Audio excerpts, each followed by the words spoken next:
Welcome to your first project.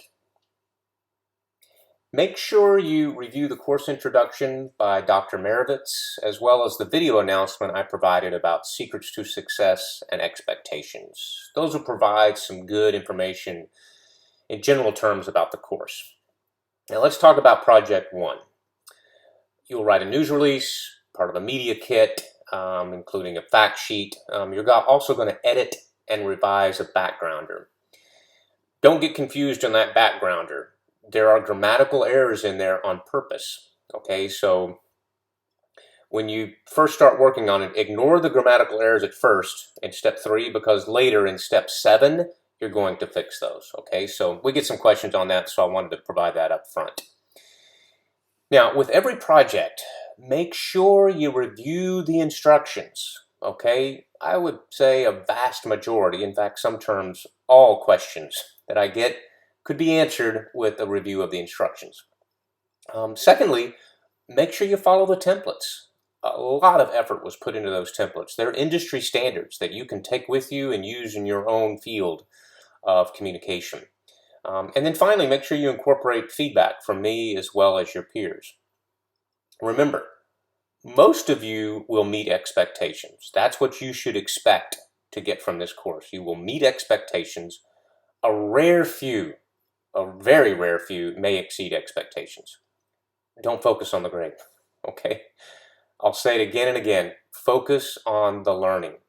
The way this course is set up, the way this program is set up, we want to get away from, did I get an A, did I get a B?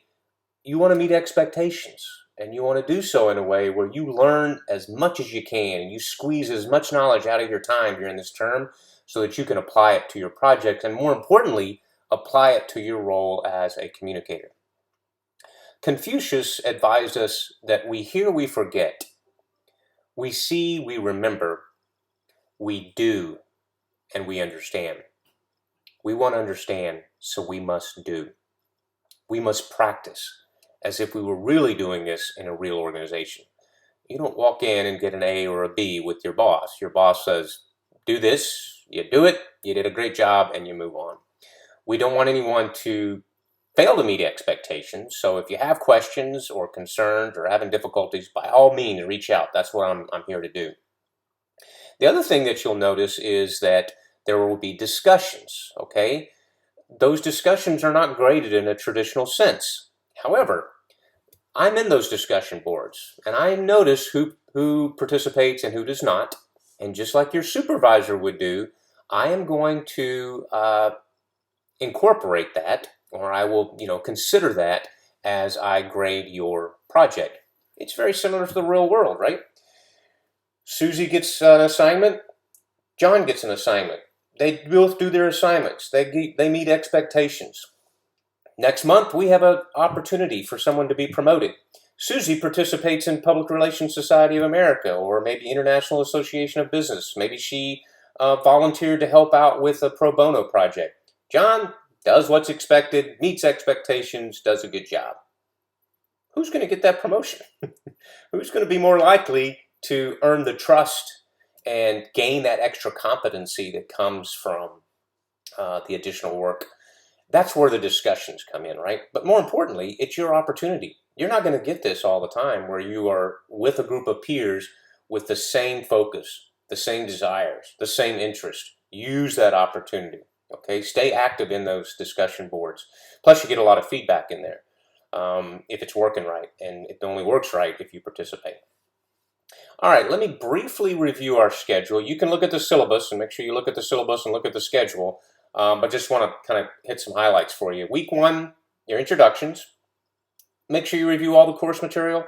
It usually takes 2 or 3 times reading through there to capture it. It can be a little overwhelming at first, so, kind of skim for, general awareness at first. Take a second reading to kind of, you grab some notes that you think are applicable to you, and then the third time you go through that course material, that's when you apply it. You're also going to be required to complete an academic integrity tutorial and quiz. Usually not an issue at this level of learning, but it is required that you do that. And heaven forbid we have someone who fails to meet the academic integrity. Those penalties are pretty severe, as they should be at this level. I don't want to belabor that, but you are required by university policy to complete that integrity tutorial and quiz. Week 2, you're going to submit your milestone for review. That milestone is a news release, okay? So it's my first opportunity to look at your writing. I'm not here to be your copy editor. I'm here to make you a better editor and a better writer, okay? So I'll look through there, and I'm not going to try to catch every single mistake you make. What I'm looking for is opportunities to help you become a better writer if you need some strengthening in that area.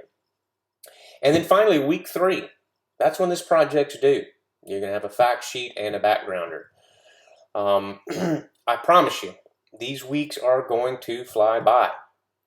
You're sitting here, you're watching this video, and you're like, I got 11 weeks, 2.5 months. Sounds like a long time. It is not. And if you fall behind, it is almost impossible to catch up. So make sure you stay ahead, stay engaged, especially in those discussion boards, and most of all, enjoy your time of learning.